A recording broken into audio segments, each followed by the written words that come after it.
Oke, halo guys, ketemu lagi dengan saya Mr. Cook ya.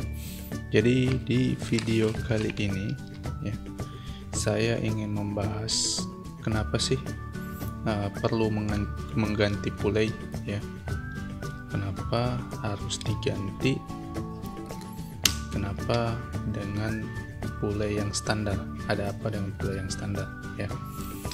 Di sini ya, saya sudah punya RD Ultegra ya, Shimano Ultegra R8000. Ini tadinya saya mau pakai di sepeda saya, tapi punya RD yang lama masih cukup bagus ya, jadi ya simpan saja buat cadangan. Nah, di sini saya ingin mengganti pulai ini yang standar ini dengan pulai yang ada di sini ya. Ini jadi nah seperti ini ya. Yang ini 13 tit ya.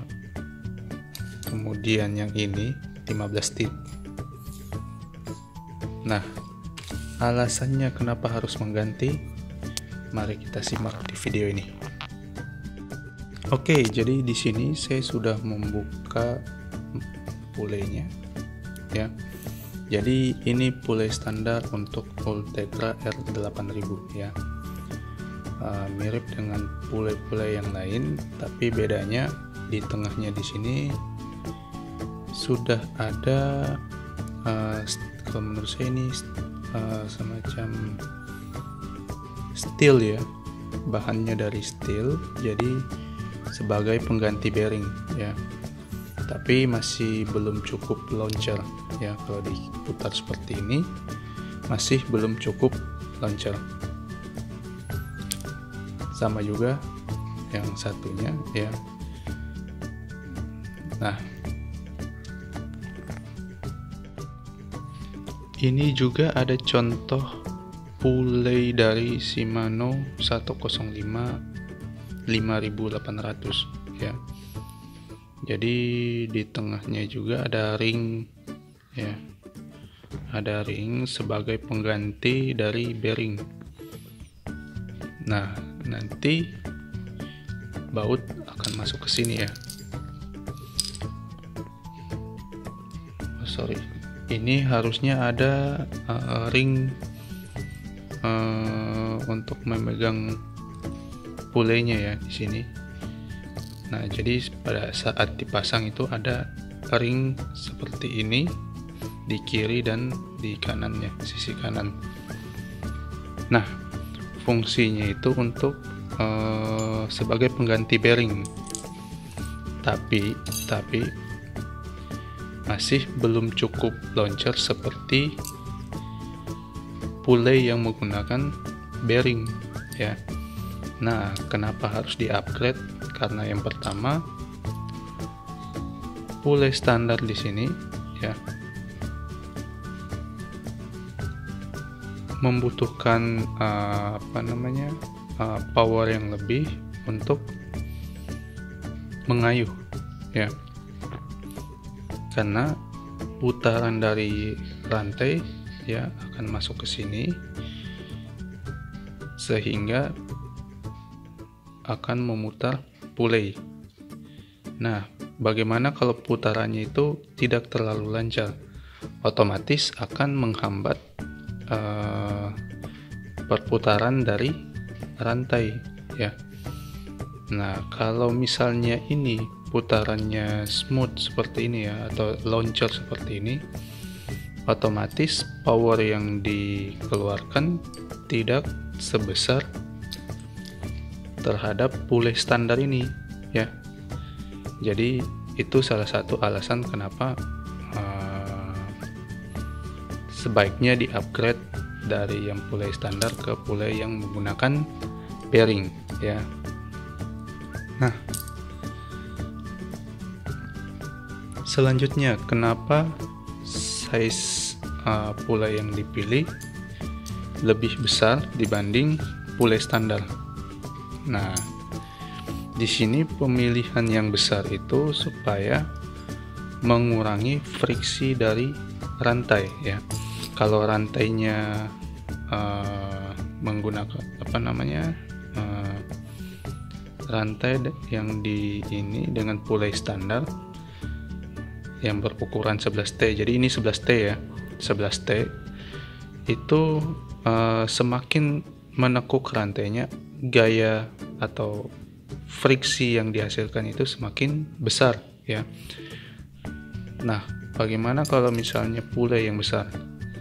Jadi rantainya itu tidak terlalu menekuk ya, tidak terlalu menekuk, beda sama yang standar. Jadi kalau misalnya terlalu menekuk akan menimbulkan gaya gesekan atau gaya friksi ya, friksi yang cukup besar ya, sehingga ada yang menghambat perputarannya.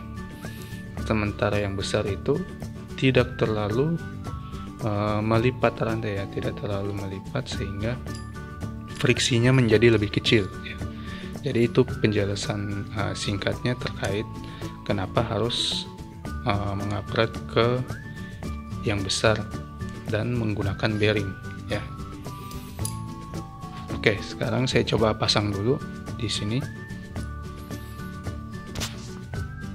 Oke, jadi setelah dipasang ya, pulainya dipasang seperti ini. Untuk kombinasi gearnya di sini saya menggunakan 13T sama 15T ya. Kenapa harus 13, kenapa 15? Karena LT Ultegra ini dalam posisi tidak ada tension dari kawat, tidak ada pengaruh tension dari kawat, posisinya sudah sangat mentok ya. Untuk 13T itu di sini saya katakan mentok karena ini ya, kalau bisa dilihat di sini. Nah, jarak antara gigi yang ini sama armnya ini ya sudah begitu cukup dekat ya. Belum lagi nanti di sini ada rantai ya. Walaupun sebenarnya bisa disetting ya. Sebenarnya bisa disetting itu di baut yang ini ya. Nah, ini baut yang ini ya. Begitu juga dengan yang bawah ya. Ini masih bisa disetting, masih bisa diturunin ya, armnya masih bisa diturunin. Namun di sini saya tidak ingin merubah dari posisi ininya ya. Bisa saja saya menggunakan yang 16T, tapi sudah sangat mentok dengan arm pemegang pulaynya ini ya. Ini ada batasannya ya, agar chain tidak lompat keluar dari pulaynya ya. Jadi ini tetap menggunakan 15T untuk yang bawah dan atas 13T ya. Oke, jadi bisa kita lihat pada sepeda saya ya. Nah, ini sepeda saya. Di sini saya menggunakan pulai 17 teeth untuk yang di atas dan yang di bawah 17 teeth ya. Nah, yang saya bilang di sini tekukan dari rantainya ini ya. Jadi jika semakin besar pulaynya, maka tekukan rantainya itu tidak terlalu dalam ya, tidak terlalu menekuk, sehingga friksi yang dihasilkan itu tidak terlalu besar ya. Tetapi jika semakin kecil pulaynya ya, maka semakin menekuk pula rantainya. Rantai yang semakin menekuk semakin terlipat ya, semakin besar pula friksi yang dihasilkan ya. Nah, kurang lebih seperti ini.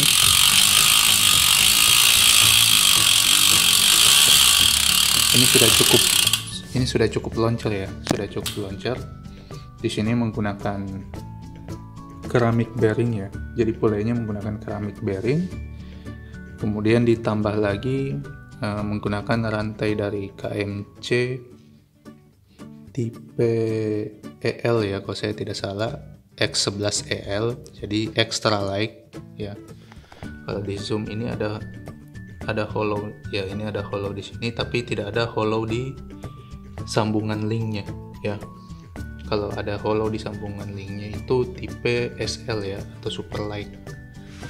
Nah kemudian ditambah lagi ya, ini beberapa yang sudah saya upgrade jadi untuk meningkatkan kemampuan pedaling ya. Jadi pada saat pedaling itu semakin ringan ya. Nah jadi selain pulley untuk di-upgrade, ada pilihan juga untuk mengupgrade tipe rantai ya. Tipe rantai selanjutnya itu ada di bottom bracket ya, bottom bracket. Jadi jika kalian ingin pedaling atau kayuhan semakin ringan ya, bisa juga mengganti bottom bracketnya. Di sini punya saya ya, menggunakan BB keramik ya. Jadi bearingnya ini sudah menggunakan keramik, jadi sudah lumayan ringan. Oke, jadi mungkin itu saja ya. Jadi alasan kenapa perlu diganti pulley standar dari bawaan RD ya. Oke, jika kalian ingin tanya-tanya, silahkan komen di bawah ya. Bisa tanya kenapa harus pakai rantai ini, kenapa harus pulley yang begini ya. Silahkan tanya saja di bawah ya. Kalian juga bisa subscribe channel saya untuk mendapatkan updatean info dari video-video terbaru ya. Oke, jangan lupa di like sama subscribe ya. Sampai jumpa di video berikutnya.